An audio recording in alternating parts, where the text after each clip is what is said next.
Edward Caldwell had forged an empire from steel, sweat, and relentless ambition. Yet on a dull afternoon at Willowcrest Cemetery, the 60-year-old tycoon stood frozen, watching an 11-year-old black girl sew bee at his son's grave, murmuring apologies that didn't add up when she bolted, leaving behind only a drooping flower and a note signed Naye, thanking Lucas for saving her. Edward felt the careful scaffolding of his life begin to buckle. His son had died 3 years earlier in a so-called accident. There should have been no link between a celebrated young doctor and this trembling child. Yet, as Edward read the clumsy handwriting, he understood some truths refused to stay buried, and this girl might unlock a secret that destroyed him or restored everything. The afternoon sky sagged with low gray clouds. As Edward stepped through the iron gates of Willowcrest Cemetery, morning rain had dampened the ground, leaving the air thick with the smell of wet grass and stone. His polished shoes collected mud along the edges. He moved along the familiar path with slow, deliberate strides.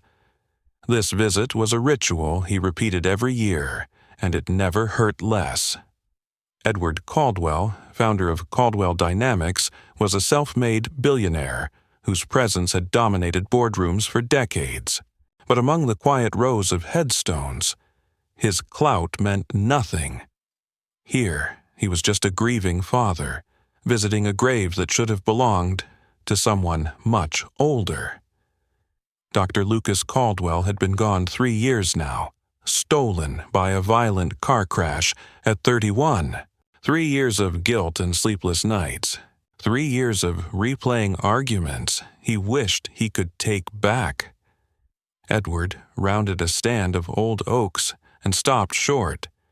Someone already knelt at Lucas's grave, a slight figure hunched before the polished stone. It was a girl, maybe 11 or 12, wearing a neat navy school uniform with a white collar, her dark skin stark against the pale granite. She pressed a small hand to Lucas's name. 2 tight braids hung down her back, tied with faded pink ribbons. Edward froze, listening as she whispered to the stone. "I'm sorry I didn't tell you sooner," she choked out, voice raw. Her fingers traced Lucas's engraved letters, while tears slid down her cheeks. Edward's heartbeat pounded in his ears. Who was she? How could she possibly know his son? Lucas had been single, consumed by work at free clinics and outreach programs. There had never been talk of children. Edward stepped forward cautiously, a twig snapping underfoot. The sound shattered the stillness. The girl's head whipped around. Her eyes, deep brown, wide with shock, locked with his, holding a flicker of recognition and sharp fear. "Who are you?" Edward asked, his voice coming out rougher than he meant. She scrambled up, swiping at her wet cheeks, glancing past him, as if mapping escape routes. For a heartbeat, neither moved. Then she stammered, I have to go," and spun away. "Wait," Edward called, reaching out. "Please, I just want to talk." But she was already sprinting between the stones, school shoes splashing through shallow puddles, disappearing faster than he could react. His joints ached, and his chest felt heavy. Chasing a terrified child through a graveyard seemed pointless and cruel. Instead, he noticed what she'd left behind. A wilted yellow flower leaned against the base of the stone, petals browning, beside a carefully folded scrap of paper. Edward crouched with protesting knees and picked up the note. The damp paper clung slightly to his fingers. He unfolded it, breath catching. The uneven letters and crooked lines screamed of a child's hand, some words misspelled, yet unmistakably sincere. The message knocked the AIR from him. "Thank you, Lucas. you were the kindest person I ever met. I wish I could have saved you like you saved me. Nia. Edward read the lines again. And again. Saved her? From what? And who exactly was Nia? He scanned the cemetery. Nothing. Only distant traffic hummed beyond the walls. That night, Edward sat in his mahogany-paneled study, sleep a distant possibility. The note lay under the warm halo of his desk lamp. He turned it over and over, like the paper itself might unravel the mystery. The name Nia echoed through his thoughts.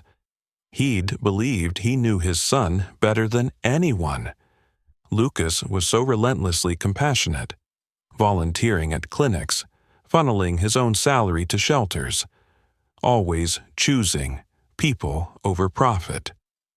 That gentleness had been a source of constant friction between them. Edward had envisioned Lucas taking over Caldwell dynamics, learning that success required sacrifices and ruthless choices. Lucas had refused at every turn, choosing med school over business, grim neighborhoods over sleek corporate offices. Their last argument burned in Edward's mind like a fresh brand, impossible to forget. "You're wasting your potential," Edward had said, voice icy. "You give everything away. That's not how you build something that lasts." Lucas's gaze had stayed calm, steady. "Maybe I don't want what you built, Dad. Maybe I want something that actually means something to people." The memory still stung, like salt in an open wound. Now, with Nia's note on his desk, Edward wondered how many lives Lucas had quietly shaped, how many other children mourned him in silence, how many Nias had his son tucked into the corners of his days. He grabbed his phone and dialed his longtime assistant. Despite the late hour, "Grant," he said when the groggy voice answered, "I need records." "Sir, it's almost midnight." "I'm aware," Edward snapped, then softened.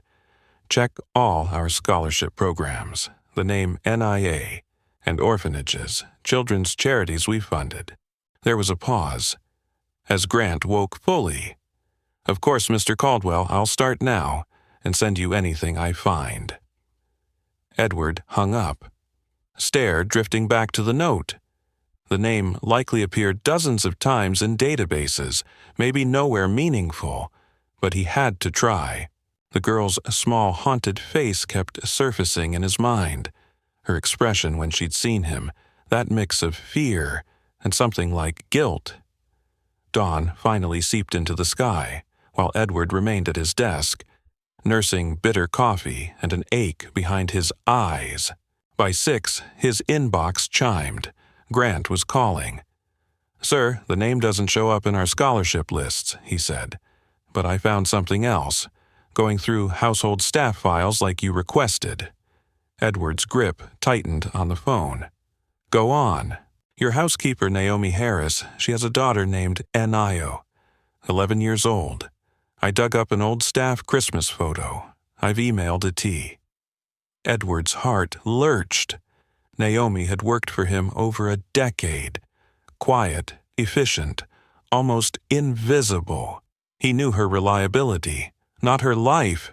His phone buzzed. He opened the attachment and felt his breath hitch. Naomi stood beside a little girl, younger but unmistakably the child from the cemetery. Nia's braids were shorter, her smile shy. Edward stared, thoughts spinning toward dark possibilities he didn't want to consider. Had Lucas and Naomi been involved? Had there been some hidden affair? Was Nia secretly Lucas's daughter? The idea turned his stomach, not because of Naomi or Nia, but because it would mean Lucas had carried a monumental secret. Edward never even noticed. Then practicality cut through. The timeline didn't work. Nia was 11. She would have been 8 when Lucas died.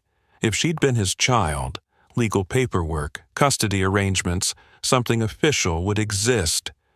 So why had she wept at his grave, like she'd lost her world? What truly bound them together? A long, buried memory surfaced. Lucas talking about kids at the clinic, about a little girl who loved art, who reminded him of himself as a kid. Edward had brushed it off, too wrapped up in profit forecasts and quarterly targets, to actually listen. Now those vague scraps sharpened. Lucas mentioning art classes, cheap music lessons, talking about giving a child opportunities she'd never get otherwise. Had he been talking about Nia Harris all along? Edward shoved away from the desk, heart-pounding. He needed answers, but he had to be tactical. Marching into Naomi's quarters, demanding explanations, would only scare her into silence. If Lucas had trusted her with something dangerous, she'd protect her daughter fiercely. Edward decided to wait until evening, to approach carefully when she returned to the staff wing after her shift. The day crawled like wet cement. Edward stumbled through conference calls and contract revisions, mind never truly leaving Willowcrest or the trembling notes of Nia's voice. The scrap of paper burned in his pocket, as if carrying its own small, insistent heartbeat against his chest. At last, as the sun slid low, Edward walked to the smaller building behind the mansion, where his staff lived. Naomi's little apartment waited on the second floor. He climbed the stairs, heart thudding absurdly hard, for a man who usually stared down hostile investors without flinching. He raised his hand to knock, and froze. Voices drifted through the thin door. "Mama, I'm sorry," came Nia's small, shaking voice. "I just had to see him." Naomi's reply was tight with fear. "I told you not to go there anymore. If Mr. Caldwell finds out, but I miss him," Nia sobbed. "I miss Lucas so much." A long silence followed. Then Naomi's voice dropped to a near whisper. "I know, baby, I know, but we have to be careful. He can never know the truth. Do you understand? Never." Edward's blood ran cold. His hand hovered inches from the wood. What truth? What were they hiding about his son? Footsteps approached the door inside. Edward stepped back into the dim stairwell, pressing himself into the shadows as the door opened, and Naomi stepped into the hall, phone at her ear. She promised she wouldn't go back. Naomi whispered urgently. "He can't ever find out. It would blow everything apart." Edward watched her disappear round the corner, his mind a storm of dread and half-formed theories. For the first time, he wondered if Lucas's death had truly been random. The next morning broke gray and cold. Edward hadn't slept. Dark circles pooled beneath his eyes, but determination had hardened inside him like steel. He found Naomi dusting shelves in the library, moving with the familiar, quiet efficiency he'd never bothered to see beyond. She didn't notice him at first. "Naomi," he said, voice level. She flinched and turned. "Mr. Caldwell, I didn't hear you come in. Can I get you coffee?" "No." He closed the door behind him. "I have questions. First, where's your daughter today?" A flicker of alarm crossed her face, before she smoothed it away. "At school, sir." Her tone was cautious. "Why do you ask?" Edward decided on a controlled strike. "I visited Lucas's grave yesterday," he said calmly. Naomi's fingers tightened around the cloth in her hand. "I saw a young girl there, crying," he continued. "She called him by his first name. She left this." He pulled the note from his pocket. The cloth slipped from Naomi's grasp, fluttering to the floor. For a long beat, neither moved or spoke. Naomi bent to retrieve it, hands shaking. "Sir, I can explain," she began. You will, Edward cut in, his patience fraying. You'll explain how your daughter knew my son well enough to sob at his grave. You'll explain what she meant about him saving her. And you'll explain what truth you're hiding from me. Naomi's face went almost gray. Her gaze flicked toward the door, as if judging her odds of escape. Finally, she sagged slightly, voice barely audible. Nia met Dr. Lucas at a hospital charity event 3 years ago, she whispered. She was very sick, and he was kind. She swallowed. That's all, Mr. Caldwell, just kindness. That's not all. Edward held up the note. She wrote this. You saved me. Saved her from what? Tears pooled in Naomi's eyes. Please, sir, she's just a child. She doesn't understand the consequences. Consequences of what? His voice rose despite himself. What are you keeping from me? Naomi shook her head, tears spilling over. I can't. I promised him. She choked. I promised Lucas. Hearing his son's name spoken with such intimate grief disarmed Edward's anger. In over a decade, he'd barely seen Naomi show any emotion. She had been background, like furniture, reliable, invisible. Suddenly, he saw a woman carrying fear and sorrow she'd never been paid to share. Leave, he rasped quietly. We'll talk later. Naomi fled, shoulders shaking, leaving him alone with questions. Over the next 2 days, Edward became consumed. He pulled out boxes of Lucas's belongings he'd stored away, telling himself he'd sort them someday. That vague someday had arrived. He dug through files and notebooks, and a laptop he'd never bothered to unlock before. On the laptop, he found meticulous spreadsheets tracking Lucas's charity work, lists of children, diagnoses, treatment costs, notes on who had received help.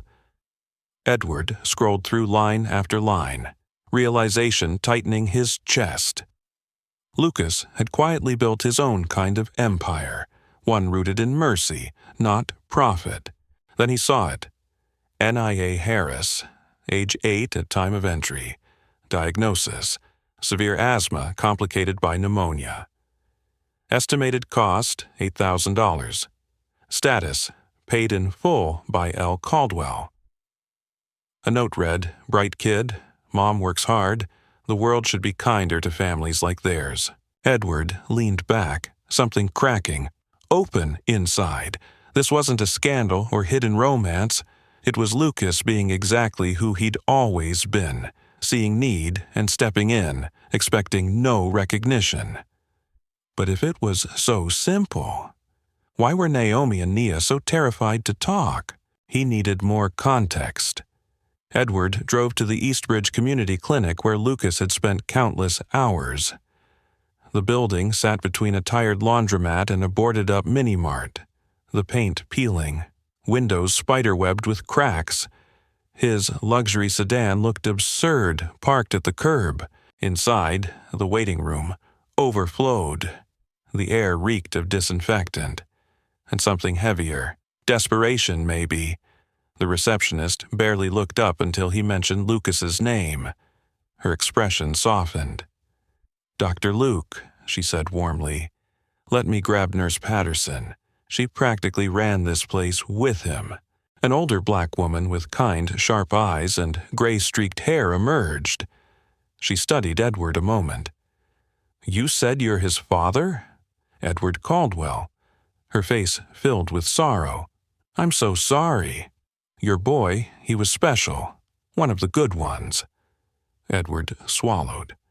I need to ask about Nia Harris. Recognition lit her features. Nia? Of course, I remember that child. Sweet as sugar. Used to come in wheezing so bad, her poor mama terrified. She gestured toward a tiny break room. Come sit. This isn't a hallway conversation. They sat with styrofoam cups of weak coffee. Nia came in one night barely breathing. Nurse Patterson said. Her mama didn't have insurance, no money for the ER. Dr. Luke didn't even hesitate. He took over, got her stabilized, and quietly covered the hospital bill himself. Edward's throat tightened. That sounded exactly like Lucas. He didn't stop there, she continued. He kept checking on her, bringing samples, making sure she stayed on her meds. Then he found out she loved drawing, couldn't stop sketching. He talked about art classes, maybe music down the line. Said she deserved chances. The nurse rose and plucked a photo from a bulletin board. She handed it to Edward. Lucas knelt beside a younger Nia in a small playground, both spattered with paint, laughing at something unseen. The timestamp read 2 months before the fatal crash. He'd bring her by some Saturdays, Nurse Patterson said. Let her play out back. Talk to her about sticking with school, dreaming big. That little girl adored him. After he died, her voice trailed off. She was wrecked. Cried through the whole funeral. Edward's vision blurred. He'd been drowning in his own grief then, never considering the patients, the kids, colleagues who'd lost Lucas too. May I keep this? He asked hoarsely. Of course, she said gently. Dr. Luke would have wanted his daddy to know who he really was. Edward left the clinic feeling dazed. In the car, he stared at the photograph, thumb brushing Lucas's smiling face. All the times he'd criticized his son for being soft, for caring too much, they pressed against him now like a weight he'd never escape. That evening, the mansion felt cavernous and hollow. Edward poured himself whiskey he barely tasted and sat in his study, the clinic photo propped against the lamp. He wanted to confront Naomi again, demand the full story, but dread anchored him to the chair. His phone chimed. A message from Grant. Sir, you asked to be notified of anything unusual. One of the exterior cameras recorded someone slipping something into the mailbox after hours. Thought you'd want to know. Edward frowned, suddenly sober. He walked to the foyer. The mailbox held a plain, unmarked envelope. No stamp, no return address. His name scrawled in block letters. He carried it back to the study and carefully opened it. Inside lay another photograph, this one more recent. Lucas and Naomi standing outside the clinic, talking. They were both smiling. Lucas's hand resting on Naomi's shoulder in a friendly, familiar way. Nothing scandalous, just human warmth. Edward flipped the picture over. 4 blocky words on the back chilled him to the marrow. He died protecting the truth. His hands trembled as he stared at the message. Protecting the truth from who? About what? For the first time, a horrifying possibility took shape. What if the crash that killed Lucas hadn't been random? What if someone had wanted his son silenced? Edward dialed a number he hadn't used in years. Reyes, answered a familiar voice. Detective Jonah Reyes had been an ally back when Caldwell Dynamics was still clawing its way up. Jonah, it's Edward Caldwell. I need a favor, quietly. Been a long time, Ed, Jonah said. What's going on? My son's accident, Edward replied. I want the file revisited, off the record. Jonah sighed. We ruled that a clean hit and run. Drunk driver fled the scene. Why now? Edward glanced at the photo. Because something's wrong. You have new evidence? Jonah asked. All business now. Maybe, a photograph, and questions that won't shut up. After a pause, Jonah relented. All right, give me a day or two. I'll pull the case and see what shakes loose. Edward hung up. Mind racing. He barely slept, pacing between windows as rain tapped against the glass. Jonah arrived before sunrise 2 days later, trench coat damp. "Official story still holds on paper," he said, dropping a folder onto the desk. "Drunk named Tommy Garrett, stole a sedan, hit your boy, ran. But something bugged me then, and still does." Jonah pointed at a highlighted line. "Garrett's blood alcohol? Barely over the limit. Witnesses described reckless, aggressive driving. Doesn't fit, and the car he drove was reported stolen 2 hours before impact from a fleet subcontractor." Edward flipped to the registration details. The vehicle belonged to North Shore Fleet Services, one of Caldwell Dynamics' subcontractors. A cold weight settled in his gut. He cross-referenced in his internal database, confirming the connection. It was tied to the Riverton manufacturing facility, one Lucas had been increasingly concerned about. Digging through old emails, Edward found a message from Lucas he'd never truly read, flagged urgent. Sent 3 months before the crash. "We need to talk about the Riverton plant." Back then, Edward had been in Tokyo and had forwarded it to his COO with a dismissive note. The email, opened now, laid out Lucas's suspicions. Alarming clusters of respiratory illnesses, skin problems, developmental issues in children living near Riverton. He suspected contamination and requested a full environmental audit. Edward had forwarded it to his chief operating officer, Colin Mercer, who'd assured him everything was fine. Mercer had told him Lucas was overreacting, seeing patterns because he wanted them to be there. Edward had believed him, eager to avoid expensive disruptions. "God help me," he whispered. If Lucas had poked too close to something profitable and dirty, someone might have made sure he stayed quiet. Edward grabbed his coat. He needed answers from the one person who had clearly known Lucas's fears, Naomi. He found her in the kitchen, prepping breakfast, shoulders tense. The moment she saw his face, she set the knife down, as if sensing a storm. "Mr. Caldwell, is something wrong?" she asked. "Lucas was investigating Riverton," Edward said bluntly. "He found something dangerous. You knew, didn't you?" Naomi's face crumpled. She checked the doorway and lowered her voice. "He came to me 6 weeks before he died," she whispered. "He was scared." He'd uncovered dumping logs, chemical reports that didn't match what Caldwell Dynamics was filing with regulators.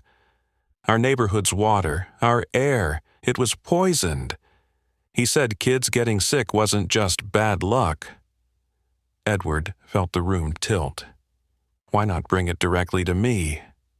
"He tried," Naomi said, tears streaming. Emails disappeared, meetings got canceled. People he trusted started acting off. He didn't know who inside the company he could still trust.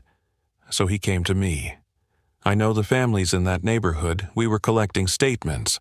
We were going to the press, to the Environmental Protection Agency. He had a meeting scheduled the Monday after. Her voice broke. Instead, we buried him. Edward sank into a chair, legs gone weak. "Where's the evidence now? The records? The proof?" he asked. "I don't know," Naomi said. "He told me he'd hidden everything somewhere safe, somewhere no one would think to look, but he never got to tell me where." Another thought hit Edward like a truck. The night of the crash, where was he going? Naomi's eyes widened as the pieces aligned. "He was driving NIA home from the clinic," she whispered. "She'd had a bad asthma attack, and I was here working late. Lucas offered to take her back to our apartment." Her voice shook. She was in the car. Edward's breath stuttered. Nia was there? During the crash? Naomi nodded, hugging herself. He managed to pull her out before the car caught fire. He pushed her away and told her to run, to get help. She covered her mouth, sobbing. He died saving my baby. Edward's heart shattered under the weight of that truth. Lucas hadn't just died protecting a principal. He'd died shielding a terrified child. And Edward had never asked who else had been hurt that night. "I need to talk to her," he said. "She might remember something." "No," Naomi said sharply, wiping her face. "She already has nightmares. She blames herself for not doing more. I won't drag her through it again, for your conscience." "This isn't about my conscience," Edward protested. "If she saw anything that helps us hold responsible people accountable." "Accountable?" Naomi cut in bitterly. "Where was that word when Lucas begged you to listen? With respect, sir, you ignored him when he was alive. Forgive me if I don't trust you now." Edward had no answer. Her accusation landed with painful accuracy. He left, numb yet resolved. He couldn't undo the past, but he could stop ignoring it. Over the following days, Edward pored over financial reports from Caldwell Dynamics. He hired a discreet private investigator named Maya Lynn to quietly ensure Naomi and Nia were safe and to monitor any suspicious activity around them. The deeper he dug, the worse it looked. Shell companies receiving hefty payments from Riverton, consulting fees that made no sense, undisclosed settlements with families near the plant who had sued over health issues before abruptly dropping their cases. Each breadcrumb pointed back to one central figure, Colin Mercer. Mercer, his trusted COO, had apparently been bearing the contamination for years, likely cashing in while doing it. When Lucas started tugging at the loose threads, Mercer had every motive to remove the problem. Edward's chest burned with equal parts rage and shame as he scrolled through transaction histories. He was staring at a suspicious transfer when Maya called. "Mr. Caldwell, we've got a situation," she said. "Naomi and Nia left their building early this morning with packed bags. They boarded a northbound bus. Looks like they're running." Edward's stomach nodded. "Any idea where?" "The route ends in a coastal town called Harbor Point," Maya replied. "Does that ring a bell?" Edward searched his memory, then remembered Lucas casually mentioning renting a storage unit in some beach town for personal stuff years ago. Harbor Point. At the time, Edward hadn't questioned it. Now it felt glaring. Why would Lucas store anything an hour away, unless he didn't want it found? "Thank you, Maya," Edward said. "Keep your distance. Just make sure they're safe." He grabbed his keys. This time, he wasn't sitting on his hands while others moved. The drive up the coast took nearly 2 hours, through winding roads and weathered fishing communities. Edward's sleek sedan sliced past chipped, clappered houses and rusting boats. All his decades of hoarded wealth felt meaningless, compared to the simple lives he'd spent a career overlooking. Lucas had understood that people came before profit. Edward saw that now, far too late. He found Naomi and Nia in the office of a small elementary school, on Harbor Point's edge. Through the window, he watched a teacher hand Nia a worn sketchbook. He waited outside until they stepped into the salty air. Naomi flinched when she saw him, immediately pulling Nia close. "How did you find us?" she demanded. "I hired someone to make sure you were safe," Edward said, hands empty. "Please, Naomi, I'm not here to hurt you." "I know Lucas hid evidence," he continued. "I think it's here. I want to help expose it. Really help. No more lies." Naomi studied him mistrustfully, before she could answer. Nia stepped forward, clutching the sketchbook, flipping to a page and holding it up. The drawing knocked the breath from Edward's lungs. A black SUV with distinctive markings trailed a smaller car, rendered with startling detail for a child. In the corner, in tiny, careful numbers, she'd drawn a license plate. "I sketched it the next day," Nia said quietly. "That was the car following us before the crash. I thought maybe it mattered." Edward took the book with shaking hands. The plate was clear enough to look up. This was more than memory. It was evidence. He knelt to meet Nia's eyes. "You're incredibly brave," he said. "You didn't do anything wrong. None of this is your fault." Her eyes filled. "If I'd told someone sooner, maybe—" "No," Edward interrupted firmly. "Don't carry that. Adults failed you, not the other way around." He stood, facing Naomi again. "Please, let's finish what Lucas started. Together." Naomi searched his face for a long moment, then sighed. "The storage unit is 2 blocks away," she finally said. "Lucas kept a key in his old room. I took it after he died. I was too scared to use it until now." They walked through Harbor Point's narrow streets, past seafood shacks and sun-faded signs. The storage facility waited at the end of a quiet lane. Naomi unlocked Unit 17. Inside, boxes were stacked neatly, labeled in Lucas's handwriting, files, samples, and one small metal lockbox. They opened the boxes first. Redacted medical records, water and soil test results showing elevated toxins, internal memos discussing mitigation costs and reputational risk, all pointing to Riverton's pollution. In the lockbox, nestled alone, sat a flash drive labeled in black marker, "For Dad." Edward's breath hitched. He hadn't brought a computer, but an internet cafe stood a block away. They carried a box of documents there, ordered coffees they ignored, and Edward slid the flash drive into an old desktop tower. A single video file appeared. He clicked play, heart thundering. Lucas's face filled the screen. Alive, eyes tired but resolute.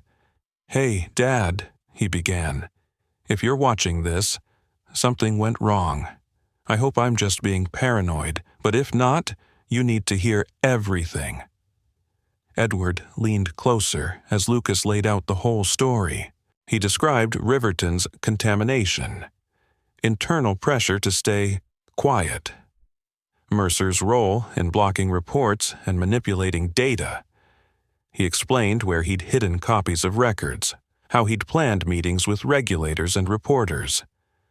"I know you built Caldwell Dynamics from nothing," Lucas said, voice thick with emotion. "I know what it means to you. But, Dad, it's hurting people now. I can't stand by. I'm hoping you'll remember who you used to be. I'm hoping you'll choose what's right over what's profitable." The video cut off, leaving a stunned silence in its wake. Edward stared at the blank screen, tears pouring, unchecked. Nia slipped her hand into his. "He loved you," she said softly. "He told me once his dad was the strongest man he knew. He said someday you'd be a hero." Edward couldn't speak. All he could do was squeeze her hand. They left the cafe, heading back toward the storage unit to pack up the evidence. Naomi walked ahead, carrying a box. Nia beside Edward, with the sketchbook tucked protectively under her arm. That's when Edward saw it. A black SUV idled at the end of the street, dressed with the same unique detailing Nia had drawn. A chill sliced through him. "Naomi," he shouted, voice sharp. "Take Nia and run." Doors flew open. 2 large men in dark suits stepped out, moving with predatory calm. "Mr. Caldwell," one called. "Mr. Mercer would like his property back." The man's gaze dropped meaningfully to Edward's pocket. "Hand over the flash drive and all copies, and nobody gets hurt." Edward positioned himself between them and the women. "You work for Mercer," he said, voice low. "We work for people who don't appreciate problems," the man replied. "Your boy was one such problem. He's gone. Don't make the same mistake." Rage flared, white hot. "You murdered my son," Edward growled. "Nothing personal," the man said. "Just business. Now give us the drive, old man." Edward's mind raced. The street looked oddly deserted. The cafe's windows were covered, as if someone had prepared for no witnesses. Mercer had anticipated this.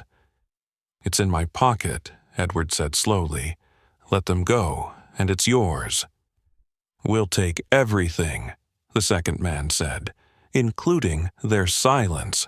Edward realized they intended to kill all three of them. Naomi pulled Nia behind her, shielding her. Lucas had once stood between Nia and death. Now it was Edward's turn.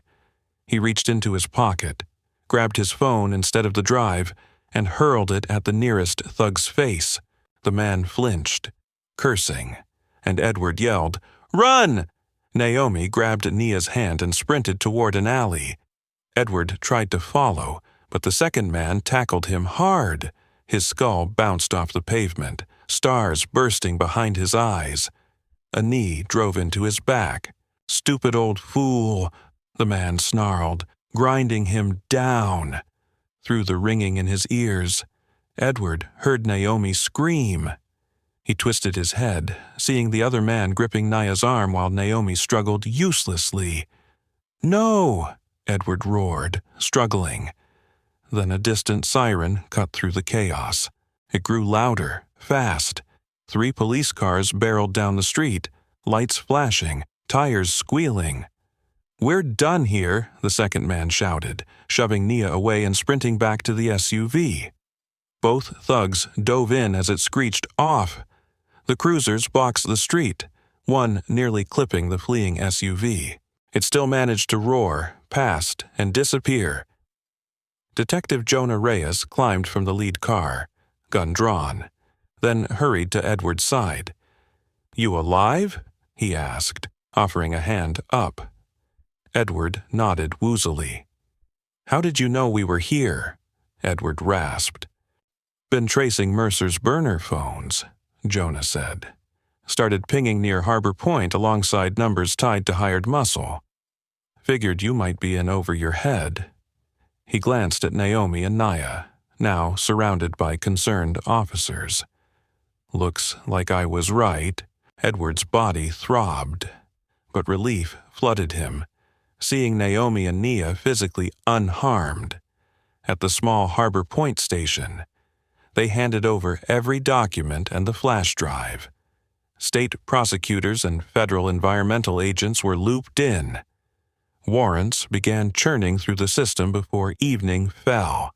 The next afternoon, under police escort, Edward, Naomi, and Nia returned to the city in a convoy of flashing vehicles.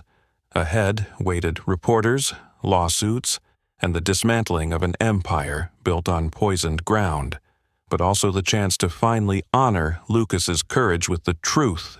Jonah had arranged full-time protection around Edward's estate. Armed officers at the gates, patrols circling the grounds, security sweeps inside twice a day. It felt extreme, until Edward remembered those men's eyes and how casually they'd threatened to kill them. Nia had been quiet the whole ride back, tucked against Naomi's side in the rear seat. In the mirror, Edward watched Naomi stroke her daughter's braids, murmuring soothing words he couldn't quite catch over the hum of the engine. When they pulled up in front of the mansion, Nia's eyes grew huge. She'd never stepped into the main house before, only the staff wing where she sometimes waited for Naomi. "It looks like a palace," she whispered, awestruck and small. "Honestly, it's too big," Edward admitted. "Too empty. I didn't understand how empty until recently." He showed them 2 guest suites on the second floor, each with its own bathroom and views over the gardens. Naomi looked uneasy accepting them, but he insisted. you're not just staff anymore," he told her softly. "You're family, or at least I hope someday you'll see it that way." Later, while Naomi tucked Nia in, Edward sat alone in his study, rewriting his statement for tomorrow's press conference for the 10th time. Every draft felt inadequate. How did you tell the world your fortune came from poisoning neighborhoods? How did you admit your son died trying to stop you? How did you confess that you'd ignored his pleas until after his funeral? A light knock interrupted him. Nia peeked around the door in star-patterned pajamas. "I can't sleep," she said. "Can I hang out here?" "Anytime," Edward replied. She padded in, climbed into the leather armchair, and curled her feet underneath. She studied the room, the shelves of books, framed portraits of stern Caldwell ancestors staring down from paneled walls. "Are you scared?" she asked suddenly. Edward considered pretending otherwise, but this child had survived more truth than most adults ever faced. "Yeah," he said, "I'm terrified. Tomorrow I'm going to tell everyone what Caldwell Dynamics really did. A lot of people are going to be furious."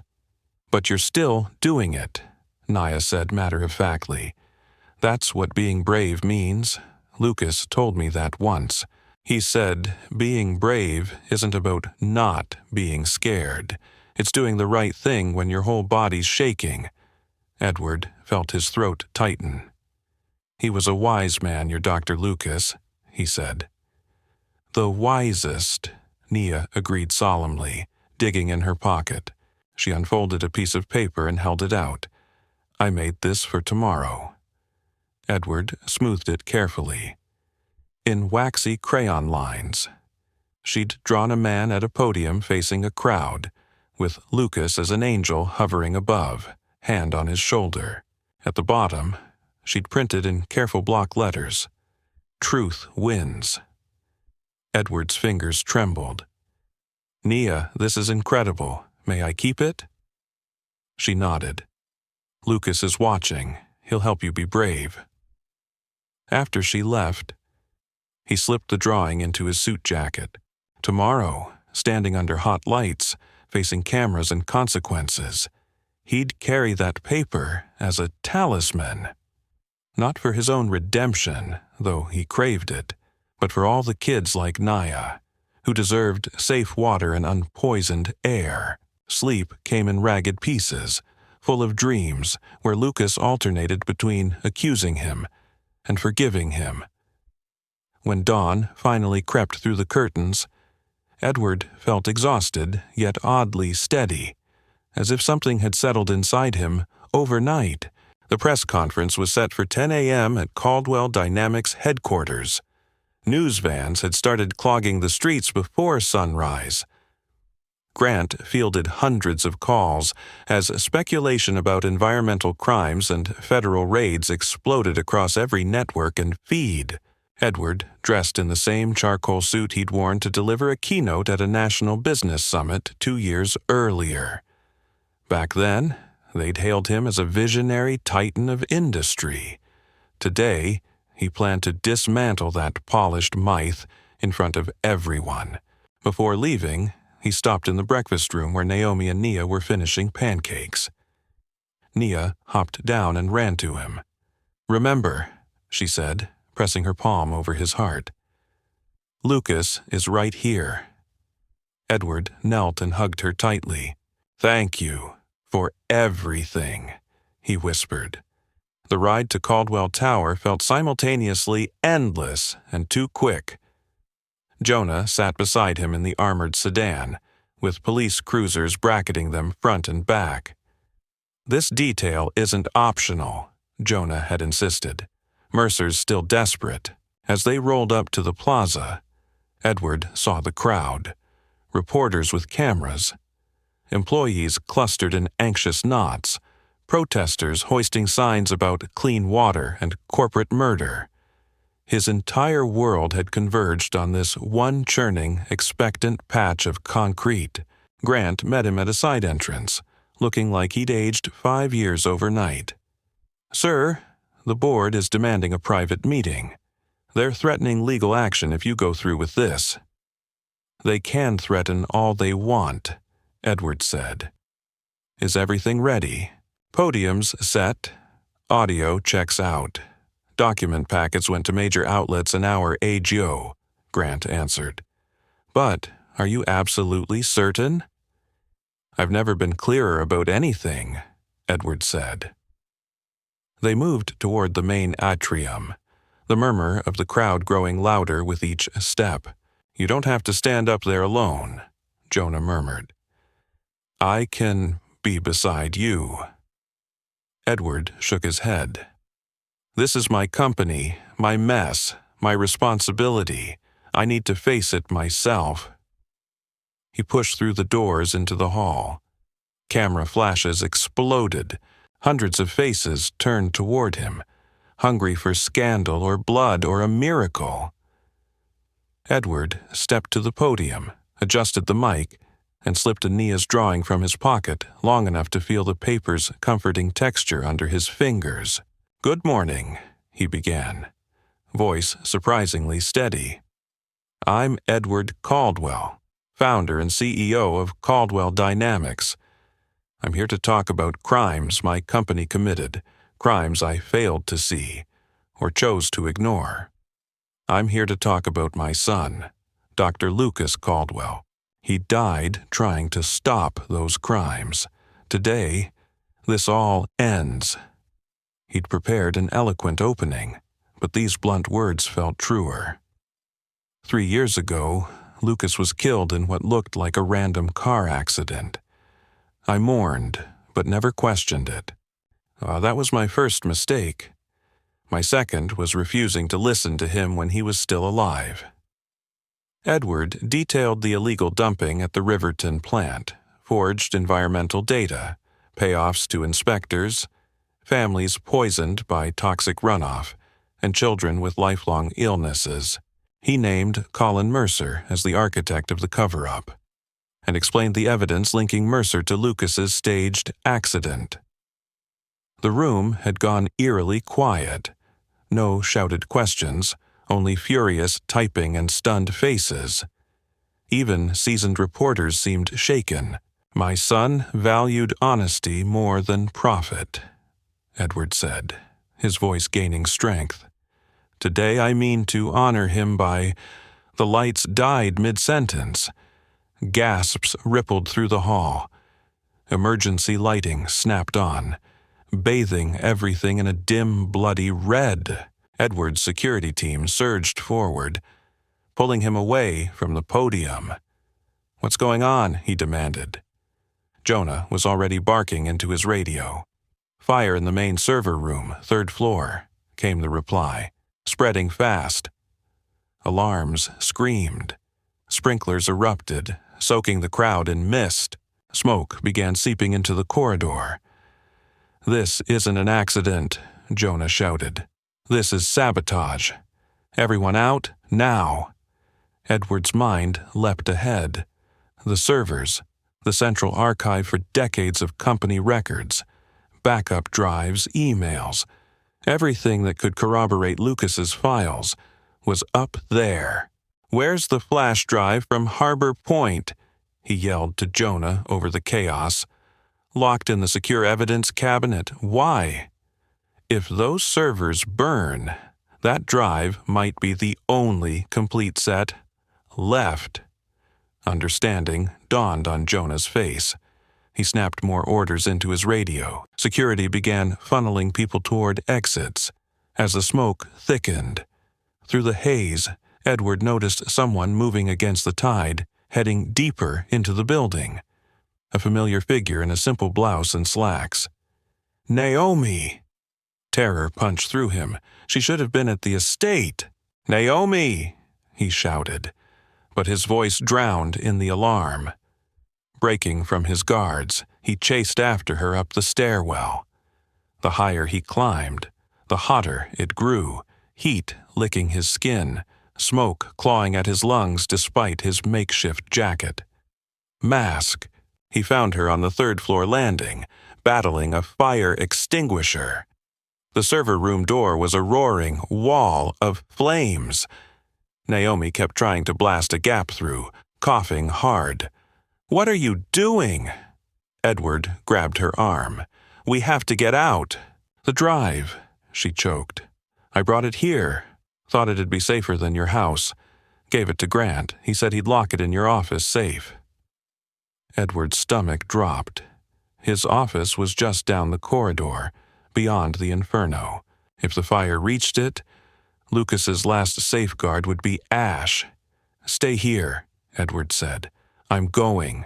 "You're insane. You'll die," Naomi rasped. "Then Lucas died for nothing," Edward answered. He grabbed the extinguisher, blasted a path, and plunged into the heat. It was like walking into an oven. Smoke roared in his ears. He forced himself past the blazing server room, shoulder-brushing blistering hot metal, and stumbled down the hallway. His office door was locked. He kicked it. Pain shot through his damaged knee. Second kick, third. The frame splintered and the door crashed inward. Inside, the smoke was thinner, but the temperature still suffocating. He staggered to his desk, yanked open the drawer, and clumsily jammed the key into the safe's lock with shaking hands. Third try. It turned. The safe door swung open. The flash drive sat waiting, exactly where Grant must have placed it earlier.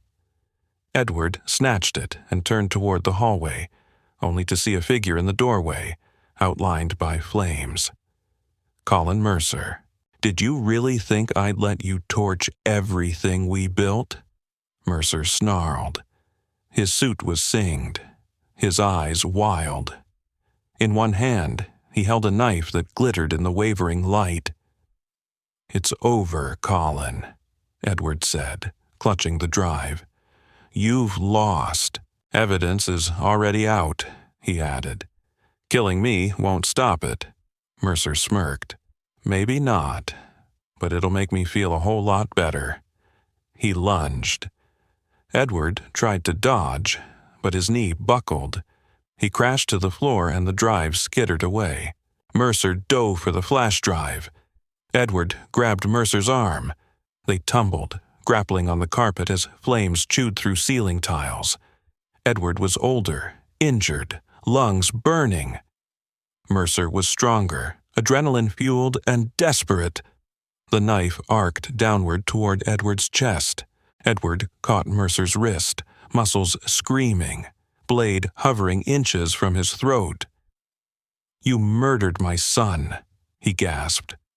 "Your golden boy was going to wreck everything," Mercer snarled. "Years of work, billions in assets, for what? Some sick kids? You mean the ones we poisoned?" Edward's arms trembled. "Grip slipping!" He thought of Lucas, of Naya, of every face he'd seen in clinic waiting rooms, thought of dying here without finishing what they'd begun. Then something heavy cracked against the back of Mercer's head. Mercer's eyes rolled, and he collapsed sideways. Behind him stood Naomi, gripping a solid metal bookend from Edward's shelf like a club, eyes blazing. "I told you to stay in the stairwell," Edward coughed. "And I told you I don't listen," she shot back. "Not when my family's in danger. Move!" They scooped up the flash drive and staggered into the hallway, leaving Mercer unconscious amid swirling smoke. For a heartbeat, Edward considered dragging him out, but Naomi was already pulling him toward the stairwell. Survival came first. Jonah and firefighters were waiting there with masks and gear. Strong arms hauled Edward and Naomi down the stairs, through choking smoke, and out into blessed open air. Edward collapsed on the plaza bricks, hacking, as someone pressed an oxygen mask over his face. Through watery eyes, he saw engines blasting water into Caldwell Tower's flaming windows. Reporters recorded everything, the smoke, the chaos, his soot-smeared suit. Edward looked down. The flash drive was still clenched in his burned hand. "Mercer," he rasped to Jonah. "Third floor, my office." Jonah relayed the information. Agonizing minutes later, firefighters carried Mercer out on a stretcher, alive but out cold. Police swarmed him, cuffs ready the moment a medic declared him stable. An ambulance crew hustled Edward and Naomi inside another rig to treat burns. "Is it intact?" Edward croaked, holding out the flash drive. Jonah plugged it into a laptop one of his officers produced. The others crowded close as files populated the screen. After a tense beat, Jonah exhaled. "It's all here. Every document, every video, everything." Edward sagged back, tears mixing with soot on his cheeks. "Thank God." Jonah glanced toward the cameras still filming. "They caught everything," he said. "Fire, the fight, you going back inside. It's already online. People are asking what happens now." Edward stared at the smoking tower, the symbol of his life's work, scorched but standing. Then he looked at Naomi, at the flash drive, at the police and firefighters around them. "What happens now?" he said slowly. "Now, we finish what Lucas started." An hour later, bandages wrapping his hands. Shirt ruined, hair still damp from decontamination spray. Edward stepped back onto the plaza. The microphones were soggy, but still worked. Cameras zoomed in on his ash-streaked face as he gripped the podium. "As you've seen, someone tried to stop this truth from coming out today," he said, voice hoarse yet steady. "They failed. Caldwell Dynamics committed environmental crimes that harmed hundreds of families. My son died trying to reveal them. He will not have died in vain." He repeated the revelations, this time anchored by images of flames and violence fresh in everyone's mind. Mercer's limp, cuffed form being loaded into an ambulance played on screens behind reporters. The story was already bigger than any statement he could make. "Effective immediately," Edward said. "I'm dissolving our current leadership structure and resigning as CEO. An independent oversight board will control Caldwell Dynamics. For at least 5 years, all net profits will fund cleanup and medical care for impacted communities. This is a down payment on justice." Questions erupted, but he raised his bandaged hand. "There's one more voice you need to hear." He gestured toward the side of the plaza where Naomi and Nia stood with Jonah. Nia had refused to stay at the estate once she heard about the fire. She walked forward, hand in Naomi's, until she reached the podium. Edward lifted her so she could see over it. Nia looked out at the crowd, eyes still red from crying, clutching her drawing with "Truth Wins" written across the bottom. "My name is Nia Harris," she said, voice small but carrying. "I'm 11. 3 years ago, Dr. Lucas Caldwell saved my life. Not just in the car crash, before that, when he paid for my medicine so I could breathe. He always told me everybody deserves to live clean," Nia went on. "Clean air, clean water, not just clean clothes. He died because he believed that. Mr. Edward is trying to believe it now, too." She lifted the drawing for cameras to see. "This is for Dr. Lucas," she said simply, "and for all the other kids like me." The plaza fell silent. Then someone started clapping. Another joined. Soon, the whole crowd thundered with applause. Even reporters wiped at their eyes behind cameras. Edward set Nia down and hugged her, overwhelmed. "You're braver than any of us," he whispered. "I learned from the best," she whispered back. The road ahead would be brutal. Lawsuits, criminal trials, ruined reputation. But for the first time, he felt aligned with his son. The days after the press conference blurred into a storm of subpoenas, depositions, and interviews. Outside the mansion, security vans and news trucks lined the street. Inside, something unexpected happened. The cold, echoing spaces began to feel lived in, almost warm. Nia's laughter rang down hallways that had known only silence. She and Naomi explored unused rooms, turning one into a makeshift art studio. Naomi wanted to move back to their cramped apartment once the immediate danger passed. Edward convinced her Nia's safety came first. Truthfully, he just didn't want them to go. For the first time since Lucas's death, the house felt like an actual home, not a mausoleum full of expensive ghosts. 2 weeks after the fire, on a stormy Thursday night, everything nearly unraveled again. Edward sat in Lucas's old study, a room he'd kept locked for 3 years and only recently opened. Boxes of his son's journals and letters surrounded him. Thunder rolled overhead, rain battered the windows. The lights flickered once, twice, then died. The generator should have kicked on immediately. It didn't. Darkness swallowed the room. Edward grabbed the flashlight he now kept on the desk. "Mr. Caldwell," Naomi's voice called from upstairs, tight with fear. "Edward!" "I'm here," he shouted back. "Stay with Anaya, I'm coming." He limped into the hallway, knee aching, beam cutting through shadows. The mansion seemed older without power, full of creaks and sighs he'd never noticed. His security team should have radioed in by now. The silence on his earpiece was a heavy warning. He began climbing the main staircase. Teeth gritted against the pane. Halfway up, he heard footsteps on the floor above. Too heavy to be Naomi or Nia. His blood went cold. "Naomi!" he yelled. "Lock the door!" He forced himself to move faster. Behind him, other footsteps thudded from below. Someone else was coming up. At the top of the stairs, a figure stepped from the shadows as lightning flashed through tall windows, illuminating Colin Mercer's gaunt, rain-soaked face. In his hand gleamed another knife. "You ruined me," Mercer hissed. "My career, my name, everything Lucas and I built, all for your sainted son's childish crusade."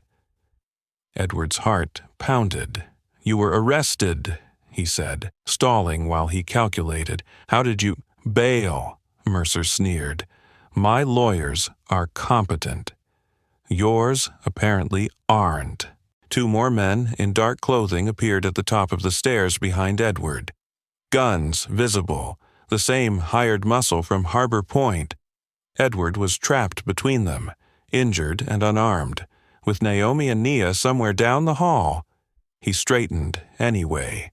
The old Edward would have tried to bargain or stall. This Edward yelled down the corridor, "Nia, safe room, now!" 3 days earlier, he'd had a reinforced panic room installed behind Nia's closet, hardwired to a dedicated police line. A door slammed somewhere ahead. Mercer lunged. Edward hurled his flashlight at Mercer's face and dove sideways into Lucas's bedroom, slamming the door and twisting the lock. Wood splintered under the first kick. "That won't hold long, old man," Mercer called. "When we get in, the girl dies first." Fury burned away some of Edward's fear. He scanned the room. Lucas's medical school trophies lined a shelf. Edward grabbed the heaviest marble one and pressed himself beside the door. The second kick cracked the frame. The third sent the door flying inward as the first thug charged through. Edward swung. The trophy smashed into the man's head. He dropped. The second man stormed in behind him while Mercer barked, "Orders!" Edward fought, but he was one injured, aging man against 2 hardened enforcers. A punch hammered his ribs. Another snapped his head sideways, sending him crashing to the floor. Boots pinned him there. Mercer knelt, knife pressing against Edward's throat. "Where's the safe room?" Mercer demanded. "Tell me, or I carve answers out of you." Edward tasted blood and copper, vision swimming. He managed a broken smile. "Go to hell." In the distance, faint at first, came the sweetest sound he'd ever heard. Sirens. Multiple units, getting closer. Mercer heard them too. His grip tightened. "You tripped an alarm." "My granddaughter is smart," Edward rasped. She reached the safe room. Police line went live automatically. Mercer pressed harder, the blade pricking skin. "Then you're coming as leverage," he snarled. The thugs hauled Edward up, half dragging him down the stairs toward the foyer. Outside, red and blue lights flashed through rain-streaked windows. Patrol cars tore through the gates. As they reached the entryway, officers burst in with guns drawn, shouting commands. Mercer yanked Edward in front of him, knife pressed tight to his throat. "Back off!" Mercer screamed. "Drop your weapons or I open his neck right here." The officers froze, forced to hold their fire. The air felt electric with tension. Then a voice cut through it. Jonah stepped forward, hands raised, badge visible. "Colin, listen," he said calmly. "This is finished. You're surrounded. Killing Edward only deepens the hole you're in." "I don't care," Mercer raged. "He took everything from me." "No," another voice answered, smaller, higher, but steady. "You did that yourself." Nia stood behind the officers, gripping Naomi's hand. Her face was pale, but her gaze didn't waver. "You hurt people for money," she said, eyes on Mercer. "You killed Dr. Lucas because he wanted to tell the truth. That's on you. Hurting Edward won't fix anything," she continued, voice shaking but firm. "It'll just make you worse." For a heartbeat, something flickered in Mercer's expression, regret, or the memory of who he'd been before greed hollowed him out. That hesitation was all Jonah needed. Jonah surged forward, grabbing Mercer's knife hand as another officer tackled him from behind. The blade skittered away. Edward stumbled forward, immediately enveloped by officers who pulled him clear, shouting, securing Mercer and his men in handcuffs. It was over, really over this time. Mercer was hauled away, screaming threats that nobody listened to. His accomplices followed. Medics examined the shallow cut on Edward's neck, checked his ribs, and treated bruises nearby. Naomi held Nia, both shaking with delayed terror. Edward realized his choices had put them here. "I'm sorry," he told them when they approached. "I should have sent you somewhere no one could reach you. I've dragged you through hell chasing redemption." Naomi shook her head. "We chose to stay," she said quietly. "We wanted to see this through." "Why?" Edward asked, genuinely baffled. "All I've brought you is danger." Nia stepped forward and took his bandaged hand in both of hers. "Because Lucas asked us to look out for you," she said. "At the hospital, before he died. He told Mom you'd need help remembering who you really are. We promised we would help." Something broke open in Edward's chest. Years of guilt and grief finally cracked. He pulled Nia into a hug and sobbed openly, no longer caring who was watching. Jonah cleared his throat gently. "Edward, there's someone here who wants a word." In the doorway stood a woman in her mid-30s, thin and anxious, holding the hand of a little boy dragging a portable oxygen tank. The child's eyes were huge behind his mask. "Mr. Caldwell," she said, "I'm Dana Flores. We live near the Riverton plant. This is my son, Eli." Edward struggled to stand straighter. "What can I do for you, Miss Flores?" he asked, though part of him already knew the answer. "I saw your press conference," she said, voice trembling. "You talked about medical care for families like ours. Eli's been sick since he was 3. Doctors say his lungs are scarred, probably environmental. We can't afford the treatments he needs." She handed him a worn folder. Inside were photos of a healthy toddler, gradually swallowed by illness, stacks of bills, and cold rejection letters from insurers. "I don't know if you meant what you said," Dana whispered, "but if you did, please." Edward's eyes burned as he looked from the folder to Eli's frightened gaze. "I meant every word," he said roughly. "Give your information to Detective Reyes. Your son will get whatever treatment he needs. You won't pay a cent, that's my promise." Dana broke down in tears, thanking him over and over. As Jonah took her statement, more people came, neighbors, workers, parents, a mother with a daughter facing developmental delays, an older man with cancer, a young couple whose baby had been born with defects. Word had spread. Edward Caldwell was answering his own front door, and actually listening. He met them one by one, took their stories, and promised help funded by selling off the life he'd once been so proud of. The line stretched into dawn. The following weeks were relentless. Edward sold his yacht, properties, art, and most of his luxury cars.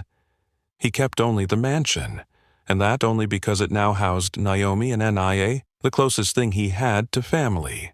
The proceeds seeded the Lucas Caldwell Foundation, underwriting cleanup, medical care, and long-term monitoring in scorched communities. Meanwhile, Colin Mercer's trial dominated headlines.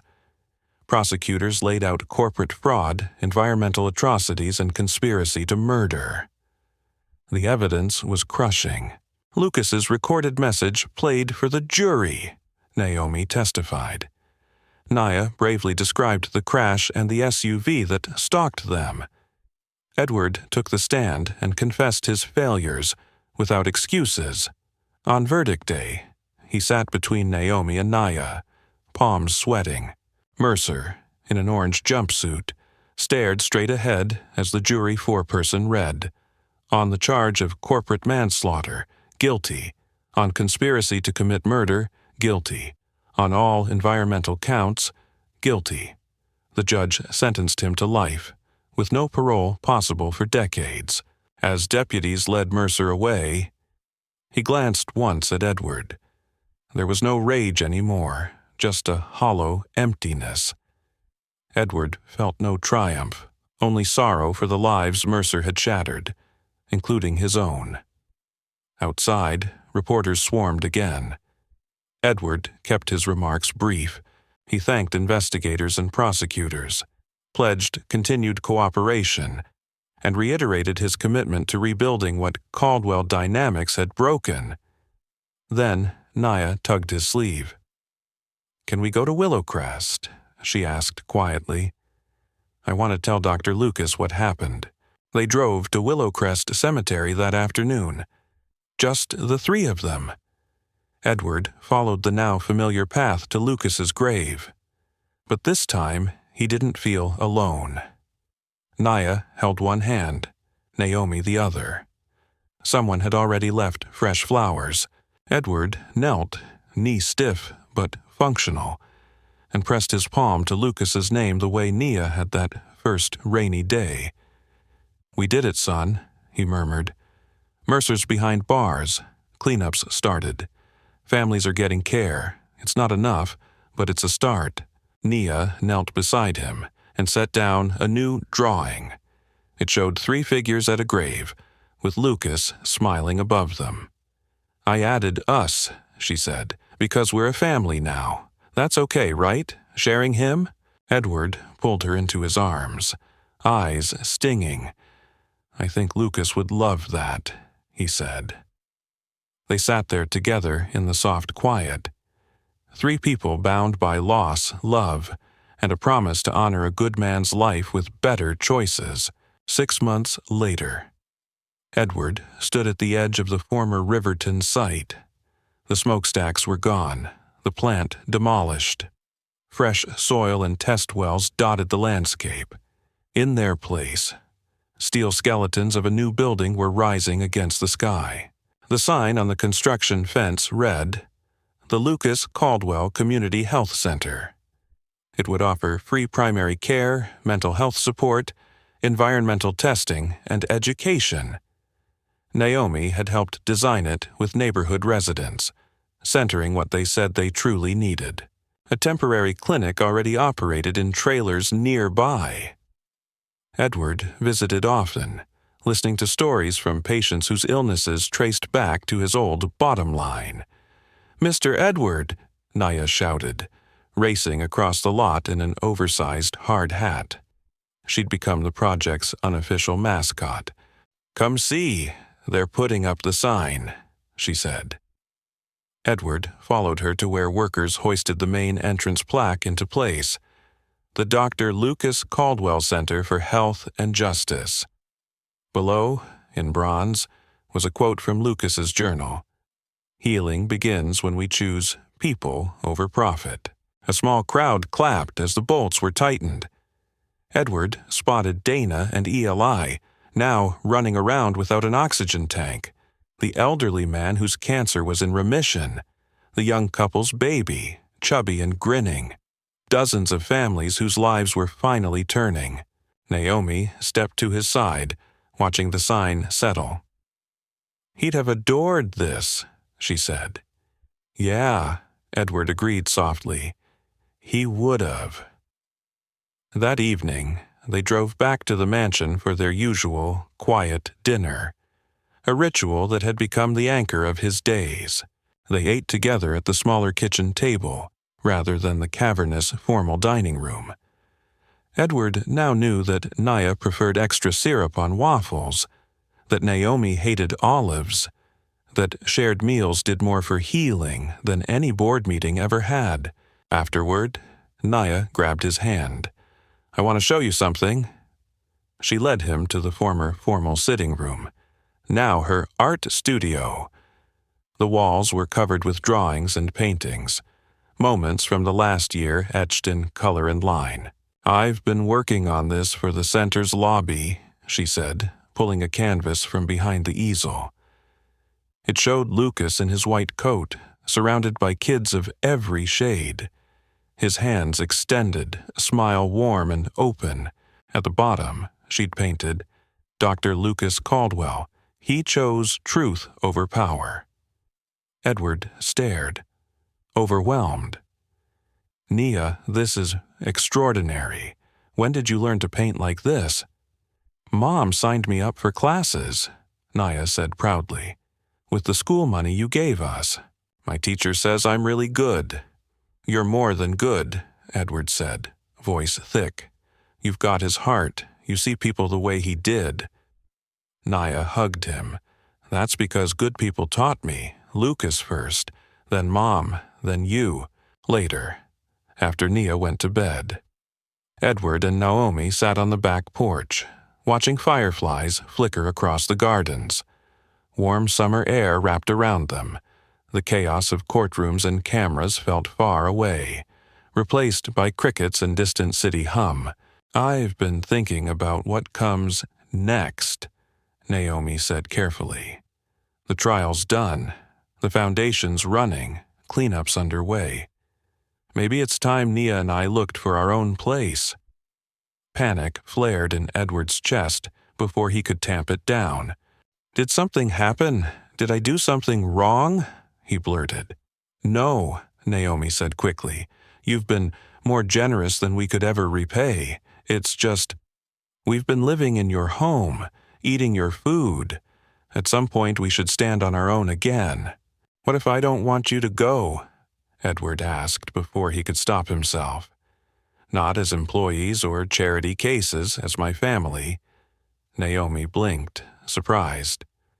"Richard, I know how we started," he rushed on. Boss and housekeeper, power imbalance, lines crossed by circumstances. But these months with you and Nia, they've been the best I've had since Lucas was little. Maybe ever. This house was a tomb. You two brought it back to life. I don't want to lose that again." He took a breath.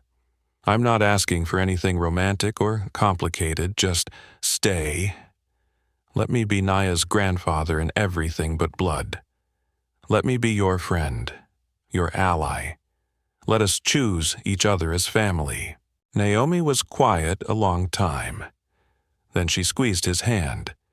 "Nia asked me last week if you're her grandpa now," she said. "I told her family isn't always blood. It's the people who stay. If you're sure, we'll stay." Months later, leaving Willowcrest after a memorial gathering, Edward glanced in the rear view. Nia sat drawing as always, 3 figures by a sparkling river, kids playing. Lucas smiling from the corner. "What's it called?" he asked. "Tomorrow," she said, "because that's what Lucas gave us. The truth will find its way to the surface. If you've lived long enough to see children become grandparents, you know something Edward Caldwell had to learn the hard way. Truth doesn't stay buried." For years, he told himself his son's death was a tragic accident, and that the money from his steel and chemical plants was simply the price of doing business. But one rainy afternoon at a quiet grave, an 11-year-old girl with braids and a crumpled note cracked his world wide open. Many of us have watched families keep secrets about money, health, war, addiction, hoping time would cover them over. Edward's story reminds us that hidden harm, whether in a household or a corporation, always leaks out. It may come through a child's tears, a doctor's chart, or poisoned water in a kitchen sink, but it comes. For older Americans who have seen scandals rise and fall, this lesson rings clear. Facing the truth late is painful, but refusing to face it is deadly.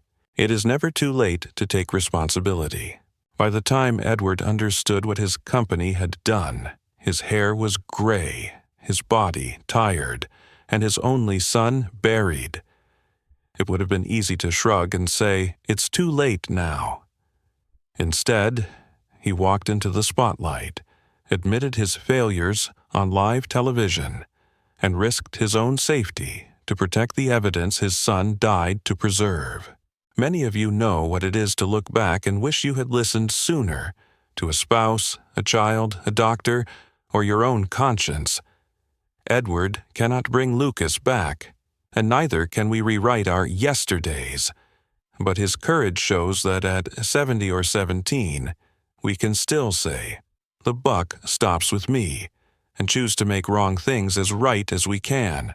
The legacy we leave is measured in people, not profit. In the end, Edward sells his yachts, art, and extra houses, and uses that fortune to clean rivers, heal sick children, and build a clinic in Lucas's name. The mansion that once echoed with loneliness now holds the laughter of Nia and the steady strength of Naomi, a chosen family stitched together by truth and love. For those of us in our later years, that is the deepest lesson of all.